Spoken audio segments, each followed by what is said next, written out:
Kita dari kelompok lansia akan menjelaskan tentang penyakit gout arthritis. Kenapa kelompok kita memilih gout arthritis? Karena prevalensi meningkatnya gout arthritis atau asam urat di Indonesia sangat tinggi. Dari 250 juta penduduk, diperkirakan 2.100.000 penduduk mengalami asam urat. Sedangkan menurut WHO, dari 100.000 penduduk dipastikan 840 orang terkena asam urat. Sedangkan di Indonesia, 24% penderita asam urat terjadi di bawah usia 34 tahun, sedangkan 71% diderita di atas usia 34 tahun. Dan banyak dialami oleh para lansia, karena lansia sudah memiliki banyak kehilangan hormon yang diperlukan dalam membentukkan purin, serta konsumsi dan pola hidup yang kurang sehat meningkatkan terjadinya asam urat. Nah, berikut penjelasan dari teman-teman saya tentang asam urat atau gout arthritis.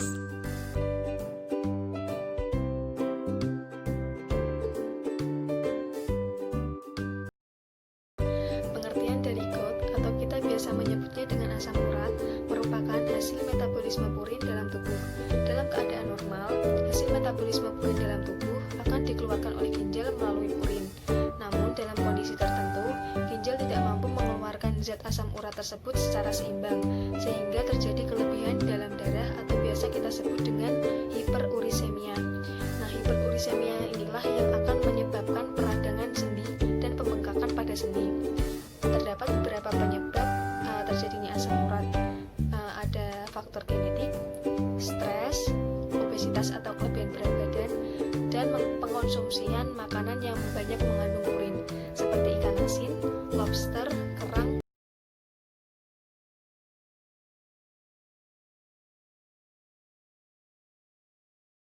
Akan menjelaskan tentang faktor resiko terjadinya asam urat. Yang pertama itu adalah jenis kelamin. Pada jenis kelamin yang sering terjadinya penyakit asam urat itu adalah pada laki-laki. Mengapa hal itu terjadi? Karena pada laki-laki tidak memiliki hormon estrogen. Kenapa sih tidak memiliki hormon estrogen itu dapat berperan pada asam urat? Karena hormon estrogen itu dapat membantu membuang urin dalam urin. Sedangkan pada perempuan memiliki hormon estrogen dan dapat membantu pembuangan urin dalam urin. Sedangkan gimana sih yang perempuan itu sudah masuk pada masa menopause? Pada perempuan yang sudah masuk pada masa menopause itu kan tidak lagi mempunyai purin, tidak lagi mempunyai hormon estrogen. Maka dari itu risiko terjadinya asam urat terjadi pada perempuan. Hal ini muncul jika asam urat ini melebihi kadar ambang batas yang ditentukan. Persoalan ini akan muncul seperti nyeri sendi, nyeri saluran kemih, dan ginjal. Yang kedua itu ada faktor obesitas. Pada faktor obesitas itu kenapa bisa terjadinya asam urat? Karena semakin berat badannya lebih, maka semakin tinggi resiko terjadinya asam urat. Karena asupan yang diasup oleh seseorang itu melebihi ambang batasnya. Misalkan seseorang yang cuma membutuhkan asupan 2.000, tapi dia melebihi batas menjadi 2.500, otomatis asupan urin pun lebih tinggi daripada asupan yang seharusnya dia asup. Selanjutnya itu yang ketiga adalah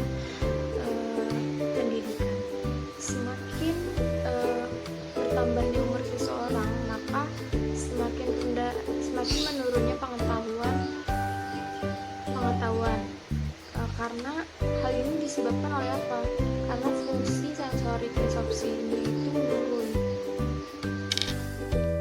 Baik, selanjutnya itu jenis diet yang seperti apa sih yang harus dilakukan oleh seseorang dengan penyakit asam urat? Jenis dietnya yaitu adalah jenis diet rendah purin yang bertujuan untuk mengurangi asupan purin sehari.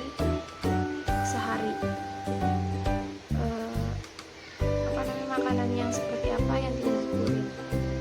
Seperti pada sarden, jeroan ayam atau daging, bayam atau kangkung dan sebagainya. Untuk asupan purin normal pada orang normal biasanya itu adalah 600 sampai 1000 mg per hari. Sedangkan untuk orang yang dengan penyakit asam urat itu hanya 100 sampai 150 mg per hari.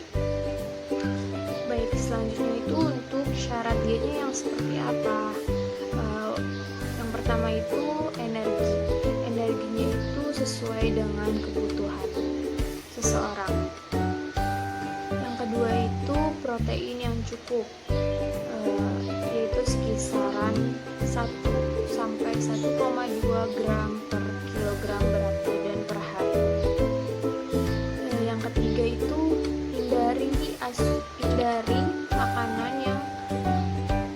hindari makanan dari sumber protein yang memiliki kandungan purin yang tinggi. Yang keempat itu adalah lemak yang sedang. Lemak yang sedang itu kisaran beras itu 10 sampai 20% dari kebutuhan energi lemak.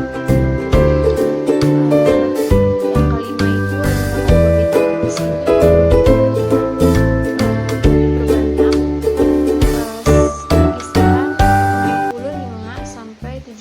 Di sini dari kebutuhan total. Karena pasien dengan asam urat mempunyai berat badan lebih, maka dianjurkan untuk menggunakan karbohidrat kompleks. Yang keenam itu vitamin dan mineral yang cukup. Yang ketujuh itu cairan disesuaikan dengan purin yang dikeluarkan setiap harinya. Rata-rata asupan cairan itu berkisar 2 sampai 2,5.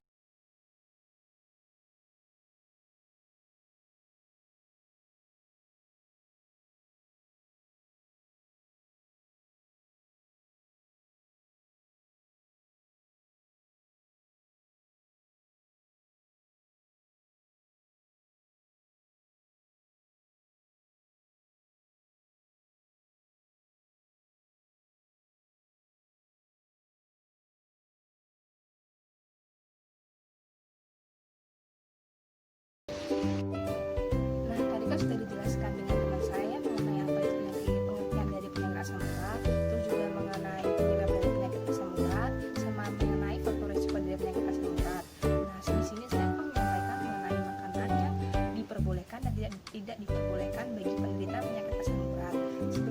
Sebelum menyampaikan materi tadi, saya mempunyai alat peraga yaitu tentang buku saku.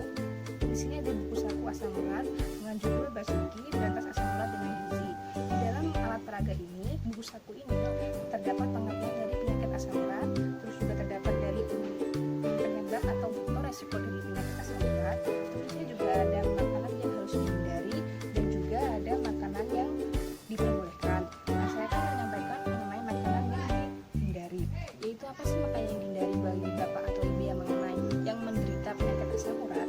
Yang pertama itu daging merah, seperti daging sapi, daging kambing, daging domba.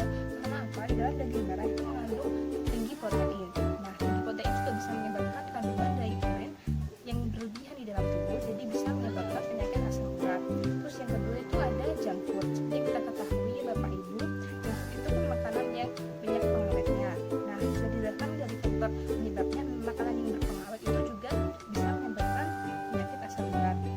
Terus yang ketiga itu ada seafood. Seafood makan laut seperti kayak kerang, cumi-cumi seperti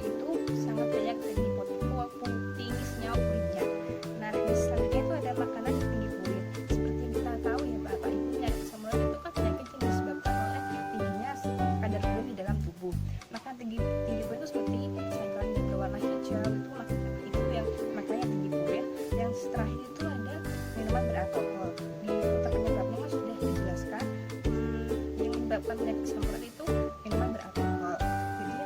Jadi ada 4 makanan yang harus dihindari bagi bapak atau ibu yang menderita penyakit asam urat.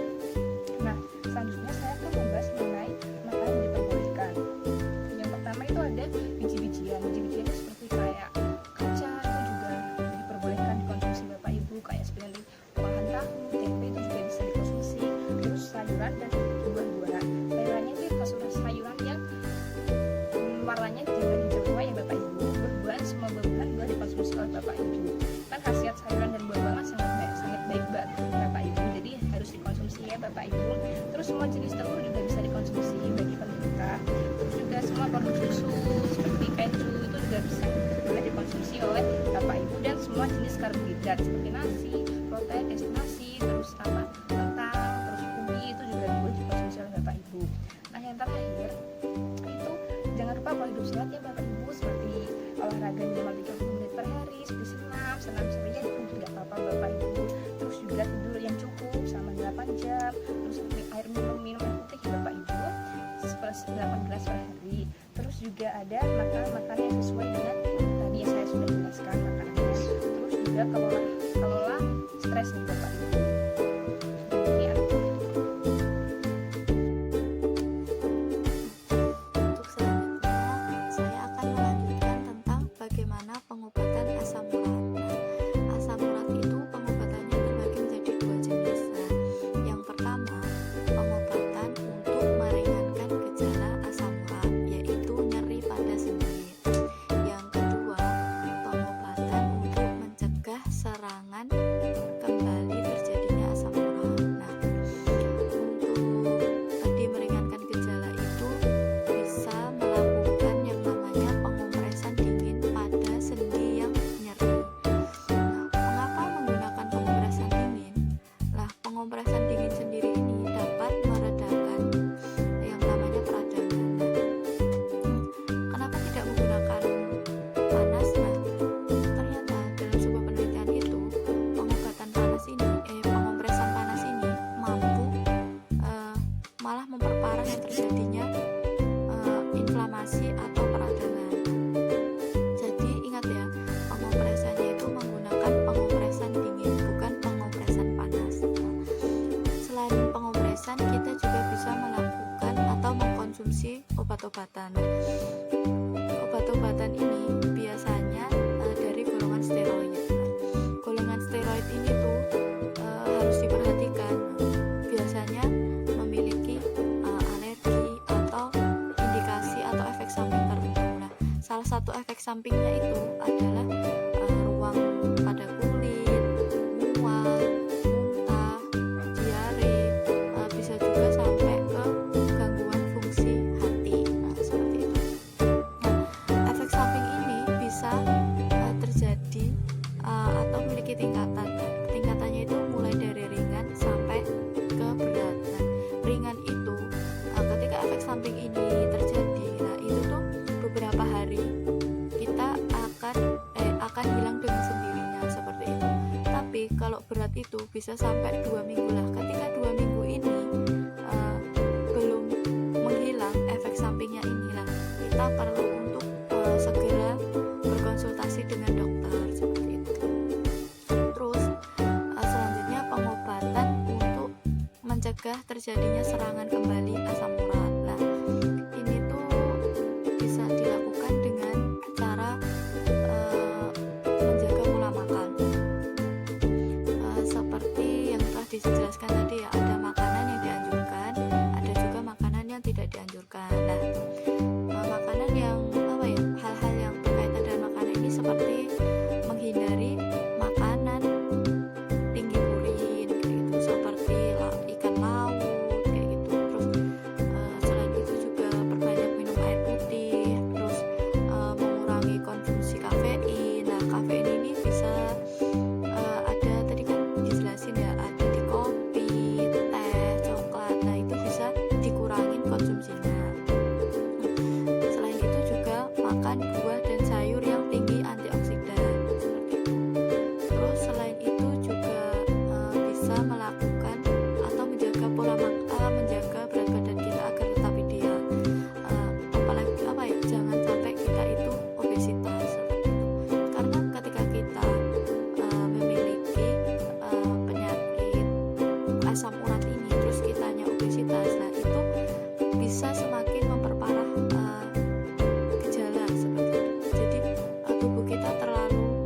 di sendi kita itu terlalu banyak menopang berat badan kita, sehingga rasa nyeri itu semakin parah seperti itu. Terus juga untuk kita itu pengobatannya bisa juga dengan melakukan olahraga rutin. Nah, olahraga apa aja sih yang aman untuk penyakit asam urat ini? Padahal kan apa ya? Mungkin kebanyakan orang tuh bakal berpikiran, lah buat gerak aja susah, buat gerak aja itu sulit, sendi kita itu merasakan sakit. Bagaimana kita olahraga? Bukannya olahraga itu malah membuat kita semakin banyak bergerak seperti itu, dan itu semakin memparah rasa nyeri. Nah, iya sih benar, tapi ada beberapa olahraga yang bisa kita lakukan, tapi dengan intensitas olahraga yang ringan. Olahraga yang baik, apa saja sih olahraga yang baik? Nah, buat ini asam urat. Nah, yang pertama itu ada berenang. Nah, berenang ini tuh membuat kita otot-otot yang ada di persendian itu semuanya bergerak seperti itu. Jadi bisa melatih kerja otot dan sendi kita seperti itu. Selain berenang, kita juga bisa jalan kaki atau jogging pelan-pelan. Selain itu juga bisa melakukan bersepeda. Nah, ini semuanya tuh intensitasnya tuh ringan seperti itu. Jangan yang kayak apa ya, yang berat-berat seperti angkat beban atau apa seperti itu. Bisa dikurangi. Badminton itu juga kalau intensitasnya ringan-ringan aja itu